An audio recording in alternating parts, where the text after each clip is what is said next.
Okay, picking up where I left off, part 2. So, as I said, you've got the, in fact, I'm going to fix this really quick. Hate to do this on a timer, but 100 million, darn it, 100 million to 250 million, and 250 million. Okay, I just hate the typo there.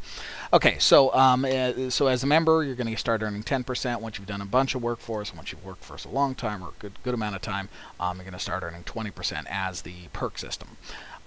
Now, for a new member, I want to encourage recruitment, not only for station managers, who are probably, or district managers, or whoever, but any member can recruit. And I like the idea of offering some kind of a bonus or a little bit extra something to the person who brings in a new member and helps to orient them. So there's actually responsibility, not just to say, hey, fill out an app, but to bring them in and really help them kind of get up and running. I assume the station managers will typically be doing this, but it's something that any member could participate in and enjoy.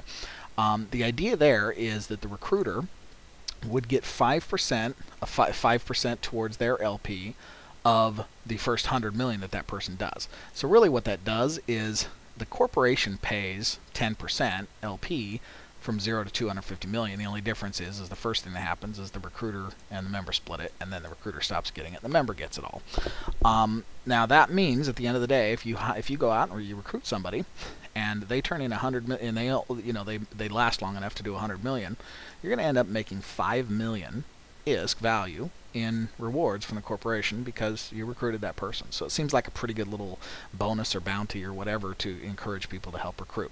My guess is that very often that's going to be the station manager taking advantage of that, but and they have other reasons to do so. But it's a nice thing, I think, to have something to encourage other members to help with, kind of make a recruitment a team effort.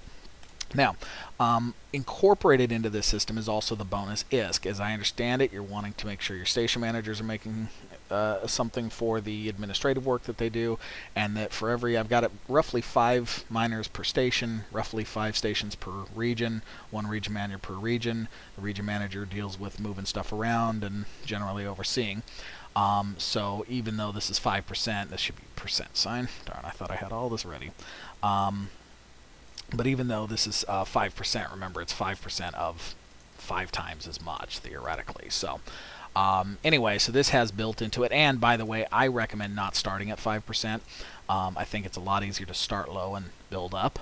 So I'd recommend, since it sounds like you're just getting going with the region manager concept, I'd start this out at 2%. But this illustration is designed that there's room in the budget to ultimately bring that up to 5%. What that means is that for every dollar you pay out in ISK for ore, you're ultimately, now this is to the very best members that stay a long time and produce a lot, you're going to pay 35 additional % out in perks and bonuses.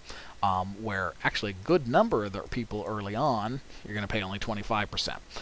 So the people who really get the rewards are the people who stay a long time and are very productive. So, to kind of give you an example of what the LP system is and what it can be used to do, this is kind of how I would do it. Now, to me, you can use the LP system as a tool that station managers can individually decide how they want to incorporate and build and whatnot. I like the idea of, when I'm recruiting, I like the idea of going and finding people who are mining in frigates, solo mining probably, and saying, hey, there's a lot of great reasons to come mine with us as a corporation. Yes, you're going to make a little less than the market as the immediate amount that you get paid. However, with the LP system, you end up actually probably doing better than you would in the market, as well as all the other advantages of protection and fleet mining and the synergies and hauling and whatnot. So, as well as the fact that I want to do some videos and kind of have some, kind of really help people along the path. Now, this isn't necessarily something somebody would have to do, but I'm using my data as an example. This is actually real data from me to date, and then this is all sample data below.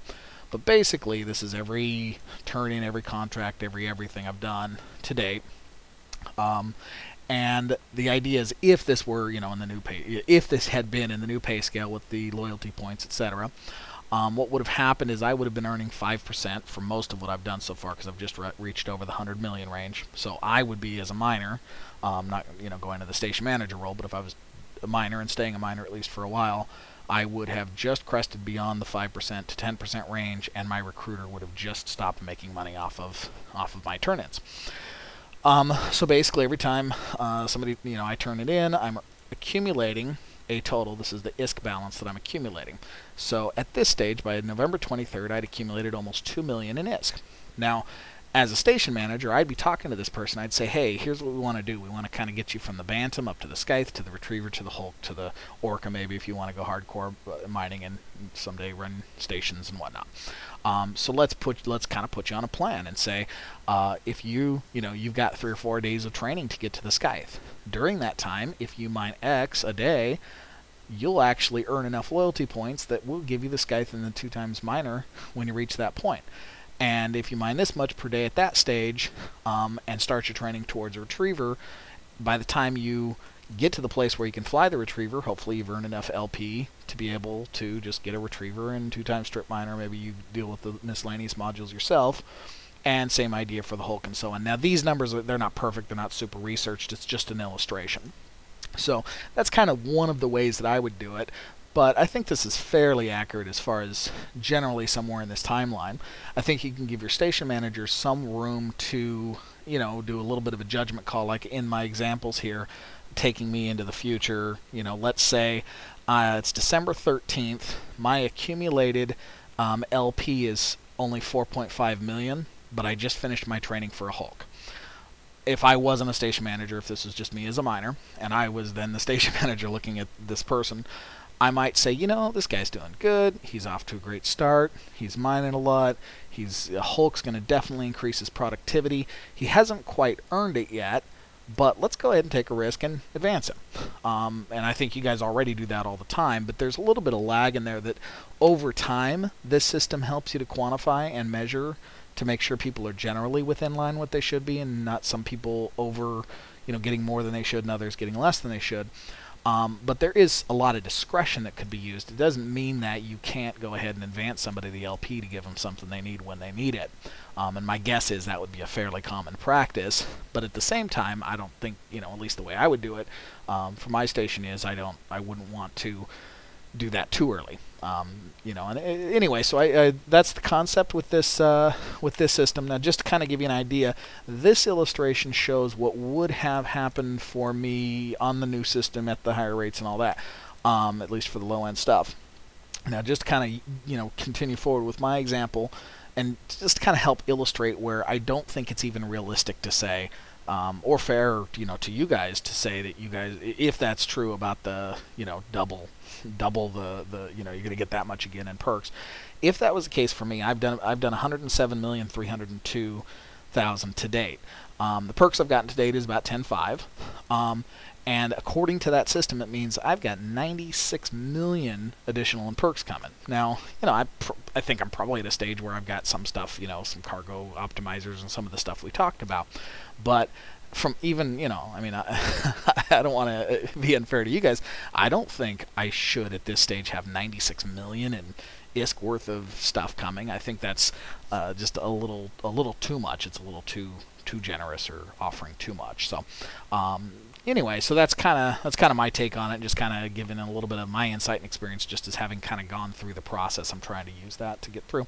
I've got about 1 more minute. I'm going to try to get through. And then from there, that would continue and possibly turn into an Orca, or somebody might start using the RLP to develop their PvP, PvE equipment, join the security force, or who knows what. So coming back to the first page, I just wanted to make sure to hit this again, because this is where it really matters. If you come from the LP system, this 35% maximum over the base that you pay, what it ultimately means, the short version is, you pay a little bit more in ISK for the lower ends, particularly. You actually pay a little bit less for the higher end. You have a tangible lower amount of perks, but tangible and tracked and that come through.